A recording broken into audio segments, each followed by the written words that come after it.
राति पहले रामनवमी जुग जुग धरी मर्यादार शिक्षा देता रघुनाथ आसंता जन्मदिवस एक रघुनाथ उपासना आम आज पहुँचलु द्वितीय भाग में आम आसी पहुँचु तुलसीपुर स्थित प्रभु रघुनाथ जीव मंदिर। यही मठ नहीं अनेक किंवदंती और अनेक लोक कथा शुणा मिले।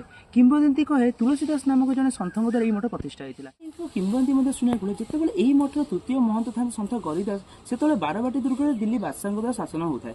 प्रतिदिन यही मठर भजन द्वारा भजन व मंत्र द्वारा दिल्ली बादशाह निद्रा व्याघात होता और सी विव्रत हो व्यस्त होना निज सैन्य मानक यही मठ को ध्वंस करने पठाइया चेष्टा करते और हाथ में गाय गो मुंड को एक टोकई लुचाई देकी ये मठ को पठाई जहाँद्वारा कि मठर स्त्री नष्ट हो मात्र से मठ भर प्रवेश करने मात्र पूर्वर बेत बुलाई देते और कहते प्रसाद होगा निजे बादशाह को नहीं दे आस।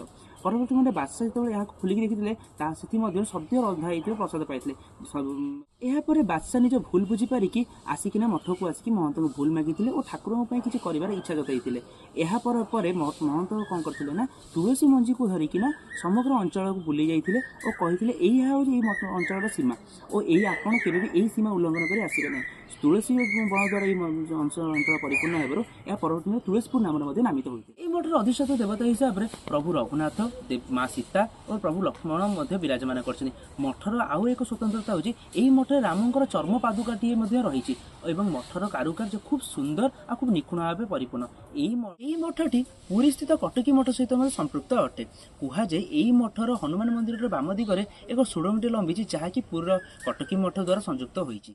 यही मठर पर्वपर्वाणी यही मंदिर भली भव्य। यही मंदिर में रामनवमी राम सीता बह आ झुलन यात्रा आदि खूब धूमधाम पालन कर रामनवमी राम निज इष्ट रूपे नुहे जीवन आदर्श रूपे ग्रहण करतु।